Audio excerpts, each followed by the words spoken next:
The lights of the small town hall shimmered softly through the rain-streaked windows. It was Friday night, the evening of the annual harvest dance, a night everyone in Willow Creek looked forward to. Girls in pastel dresses giggled near the refreshment table, boys adjusted their collars nervously, and laughter filled the air. But in the corner of that same room, behind the old piano, stood Lena Brooks, holding her breath and hiding in her oversized coat. Lena wasn't like the other girls. She wasn't small and graceful, nor did she wear glitter or heels. Her dress was plain, her hair a messy chestnut bun, and her shoes, worn and creased from work at the bakery. For as long as she could remember, people had laughed at her. "She's too fat to dance," whispered the girls from the sewing club. "She'll never find a husband," muttered the women at the market. "Her face looks like it's been carved from dough," sneered the boys when she walked by. Each word had stuck like a thorn in her heart. So tonight, as the music played, she stayed hidden, clutching a burlap sack she used to carry the bread she'd baked for the event. It was her shield, her disguise, her comfort. Beneath it, she felt invisible. And for Lena, invisible was safer than broken. Across the room, Ethan Ward stood watching the dance unfold. A tall man with hands rough from carpentry and eyes kind enough to soften any storm, Ethan was known for his quiet strength. He wasn't from town originally. He had moved here a year ago to rebuild his father's workshop. Since then, he'd watched the people of Willow Creek treat kindness like a currency, given only to the beautiful, the charming, the perfect. But Ethan had learned that beauty often lived where no one bothered to look. He noticed her that night, the girl behind the piano, clutching a sack, trying to disappear. He'd seen her before at the bakery, always serving customers with her head low. She'd never met his eyes, but when she smiled nervously at children, her whole face lit up. Something about her drew him in. Maybe the quiet sadness, maybe the courage to still show up in a world that mocked her. The music swelled, a waltz. Couples glided across the floor. The laughter rose again, and then, like fate written by the wind, someone pointed at her. "Hey, Brooks, why don't you come out and dance?" "Oh wait, the floor might break." Laughter erupted. Lena's chest tightened. The sack in her hands trembled. She wanted to vanish, to melt into the wooden walls and never come out. Her throat burned as tears pressed behind her eyes. Before she could turn away, someone else chimed in cruelly, "Cover that face. The crops will rot if she smiles." The room roared. Someone even threw a napkin toward her, a mock invitation to the dance. That was when Ethan stepped forward. "Enough," he said, his voice cutting through the laughter like a blade. The music stopped mid-note. People turned, surprised. Nobody ever spoke against the town favorites.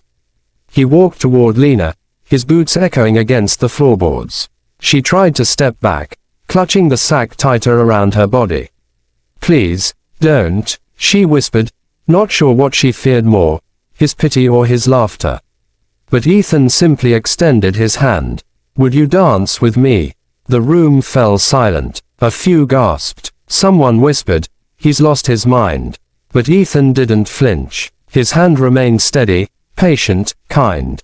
Lena froze. Her heart pounded so hard it felt like it might crack her ribs. No one had ever asked her that, not even once. She wanted to say yes.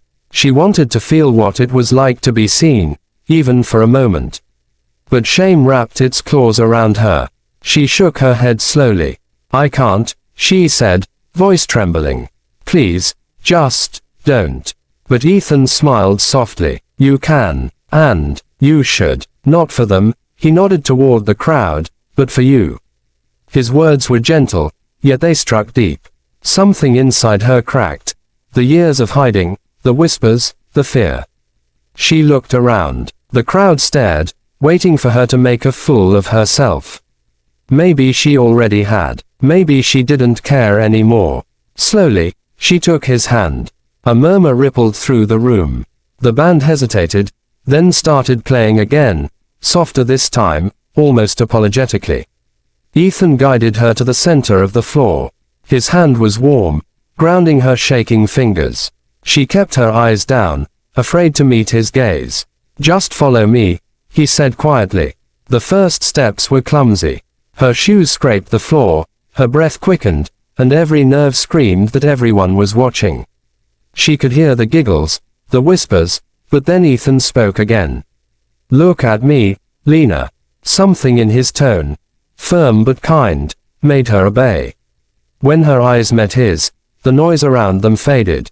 The laughter dimmed. For a few moments, it was just the two of them, her awkward steps, his steady rhythm, and the music weaving their movements together like a forgotten dream. He smiled. "See, you're not too heavy for the floor." She laughed, a small, fragile sound, but it felt like sunlight breaking through clouds. The crowd didn't know what to do. Their cruelty had lost its audience. Slowly, one by one, they turned away. When the song ended, Ethan bowed, and Lena, flushed and breathless, stepped back. For the first time in years, she felt alive. Seen, not for her scars or her size, but for her heart. She tried to thank him, but words failed.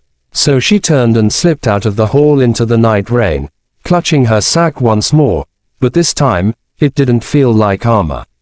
It felt like memory. She walked home beneath the drizzle, her shoes splashing through puddles, her mind replaying the way his hand had felt around hers.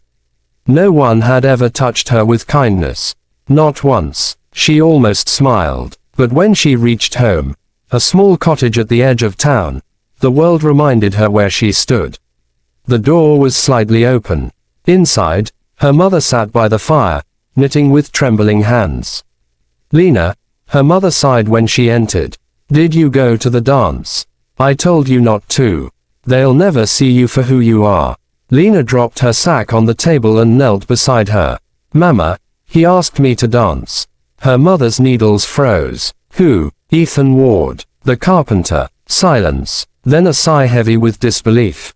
"He was being kind, dear. Don't let kindness confuse you. Men like him don't stay." Lena wanted to argue, but she couldn't. Because her mother was right. Kindness, for people like them, was never permanent. Still, as she lay in bed that night, staring at the ceiling, she whispered to herself, "He saw me." The next morning, the town was buzzing. The gossip spread faster than the wind. Ethan Ward danced with her. Maybe it was a dare. Maybe he pities her. Maybe he's blind. Each word reached Lena like a dagger.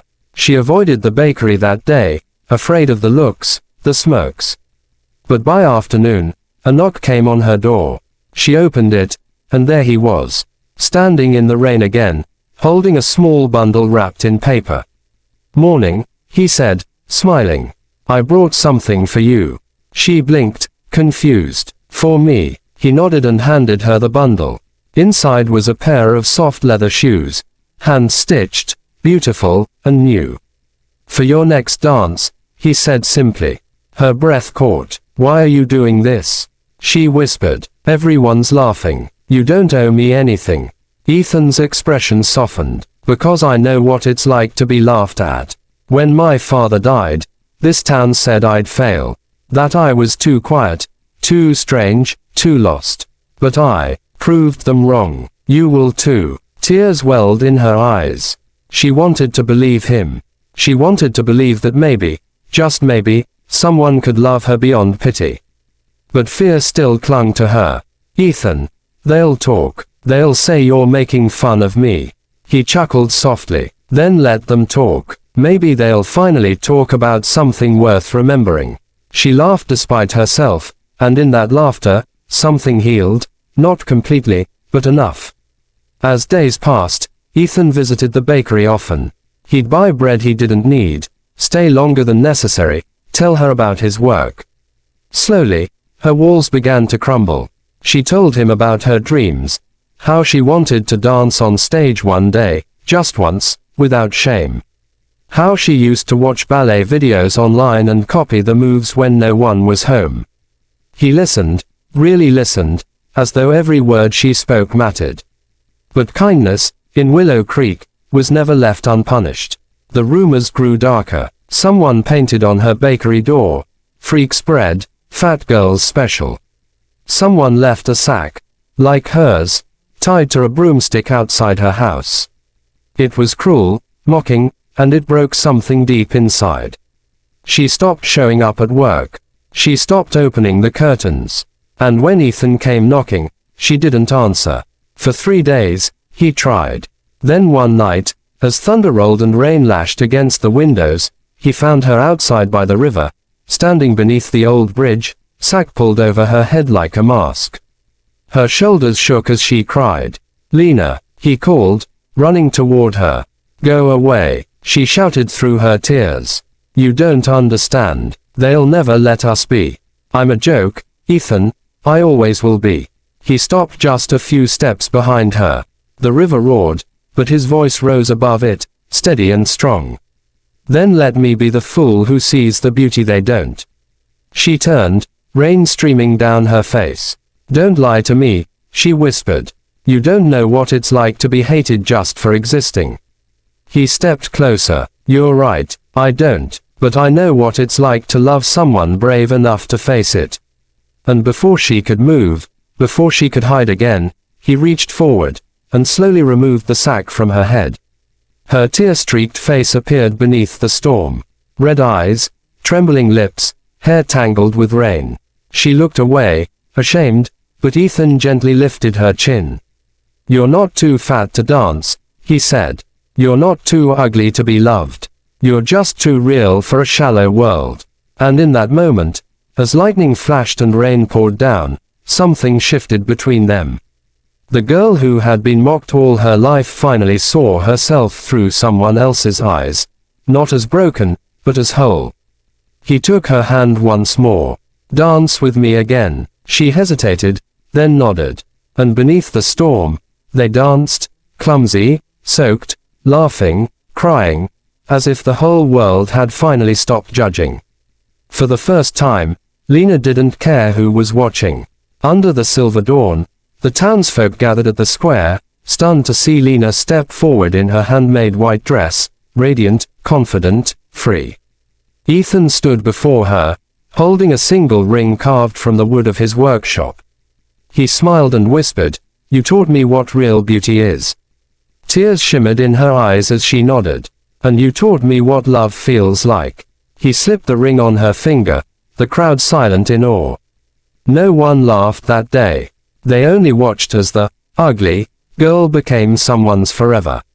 Red Heart subscribe for more heart-touching stories. Red Heart.